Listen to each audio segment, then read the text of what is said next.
une expérience inoubliable, à la fois l'aventure sportive mais aussi l'aventure humaine qu'on a pu vivre. Et c'est vrai que là-dessus, c'est des souvenirs qui resteront gravés dans ma mémoire à vie.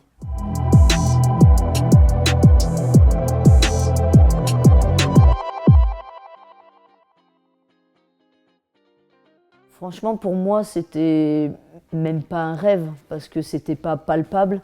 La seule chose que je voyais des JO, c'était de voir la compétition à la télévision et de mes yeux de gamine, de pouvoir voir tous ces athlètes représenter leur pays. J'imaginais que ça pouvait être une fierté, mais de là à me dire que j'allais avoir l'opportunité dans ma vie et dans ma carrière de pouvoir y participer, non, c'était même pas présent.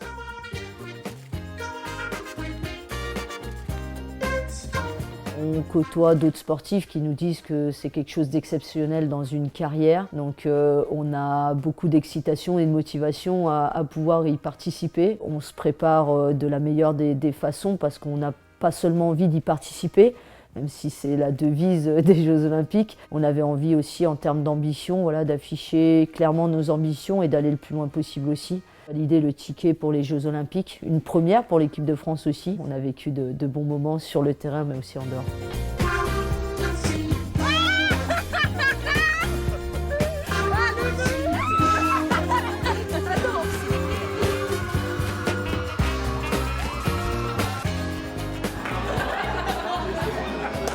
Le tournant, c'est vraiment voilà, la qualification pour les demi-finales. En quart de finale, on se qualifie tout au bout d'une série de tirs au but. Voilà, c'est des émotions très particulières. Et puis c'est dans un second temps qu'on réalise qu'en fait, on est en demi-finale et on va aller au village olympique. Et là, pour l'avoir vécu, c'est vrai que le fait d'être au village olympique avec les autres disciplines, tous les autres sportifs, voilà, c'est un moment inoubliable, exceptionnel vraiment. On sait qu'on fait partie des meilleures équipes européennes. On se qualifie Canada, États-Unis et Japon. Donc on est la seule équipe européenne à l'époque à représenter le continent. Donc voilà, beaucoup de fierté. C'est des émotions aussi et un parcours qu'on avait rarement vécu ensemble en équipe de France. Donc ça nous a vraiment rapprochés. On recevait à l'époque, puisqu'on était à Londres, donc pas mal de messages aussi de nos familles, de nos proches, de personnes un peu plus inconnues et on sentait vraiment qu'il y avait une ferveur au pays, en France, derrière nous. Et ça, c'était agréable aussi. Même si on est compétitrice et au début de la compétition, on veut aller le plus loin possible, mais on ne s'était pas projeté aussi loin, pas en tout cas au point de se dire qu'on était capable d'atteindre la finale des JO et de jouer à Wembley. Et au fur et à mesure du parcours, on prend conscience de nos qualités aussi et on voit que voilà, on fait de bons matchs, on arrive à battre nos adversaires avec, pour certains en tout cas, de gros adversaires. Donc on y va étape par étape, pas à pas. Et c'est vrai que petit à petit, on se prend au jeu aussi. Je joue sur l'équipe féminine. Elles sont toutes mes préférées. Il y avait déjà pas mal de ferveur qui avait été suscitée après la Coupe du Monde en 2011. Mais là, on sent que dans la continuité de cette compétition, on a l'occasion, lors des JO, de pouvoir performer encore et de pouvoir faire découvrir le football féminin français à toute la population française. Parce que les JO, on sait que c'est regardé par des milliards de personnes sur la planète entière. Réaliser un beau parcours, être performant lors de cette compétition, c'est forcément une belle exposition aussi.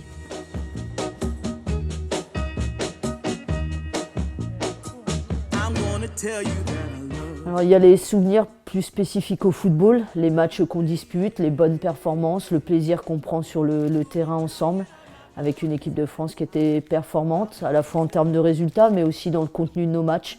On arrivait à emballer les rencontres, les gens étaient heureux de nous voir jouer et prenaient beaucoup de plaisir, donc ça c'était quelque chose qui était important. C'est aussi toute la communion avec les autres disciplines. Le village olympique, c'est juste exceptionnel en fait, pouvoir partager des moments de vie avec d'autres athlètes, pour certains reconnus mondialement.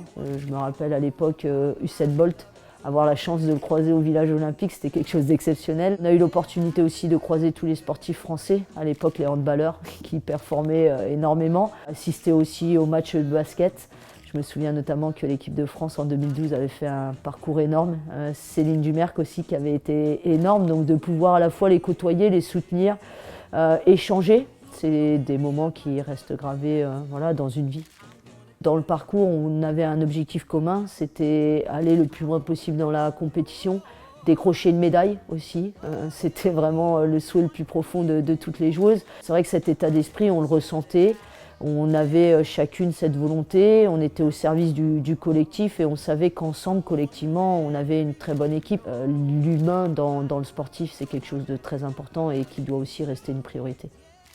Oui, le fait de ne pas avoir décroché une médaille au JO, c'est une vraie désillusion, c'est une grosse déception, à la fois collectivement pour l'équipe, mais à titre personnel aussi. Je savais que c'était l'unique opportunité pour moi de disputer des JO et de remporter une médaille. C'était aussi une opportunité qui s'échappait voilà, de gagner un titre en équipe de France avec une génération en or. Quand on reprend le scénario des matchs qu'on a eu à vivre, à la fois en 2011 mais encore plus en 2012 au JO face au Canada où on domine tout le match, on a vraiment le contrôle et la maîtrise. Malheureusement le haut niveau c'est aussi faire preuve d'efficacité, à la fois défensivement et offensivement. On a un nombre d'occasions vraiment énorme.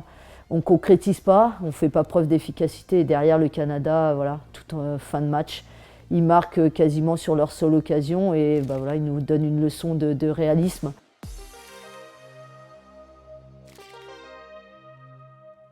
Avec du recul, 11 ans de recul, c'est vrai que le temps passe vite, mais on a le temps de s'apaiser. Depuis, je regarde que les bons souvenirs, le meilleur en fait. Le meilleur, c'est forcément les moments de communion qu'on a eus ensemble avec l'équipe de France. Le meilleur, c'est aussi les bonnes performances qu'on a réussi à faire.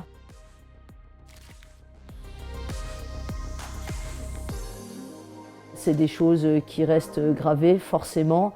Et les bons souvenirs prennent le pas, ça c'est évident. Les JO, c'est voilà, ce qui rend cette compétition très spéciale, c'est qu'on est dans le partage et dans l'échange avec les autres sportifs et qu'on ressent vraiment cette fierté de porter le maillot de l'équipe de France, de représenter le pays. Et du coup, à travers les différents échanges avec les autres athlètes, voilà, on sait qu'il y a de la solidarité, on est les uns derrière les autres et on se tire tous dans la même direction. La volonté de gagner et de remporter des médailles pour le pays.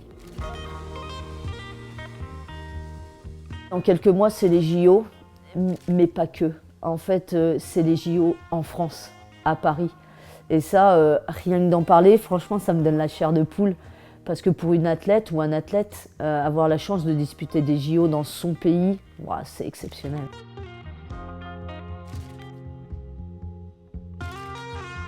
Il y aura forcément une motivation supplémentaire. Et ce que je souhaite à l'équipe de France féminine, c'est que elle puisse remporter son premier titre, parce qu'aujourd'hui, voilà, le palmarès malheureusement de l'équipe de France est encore vierge.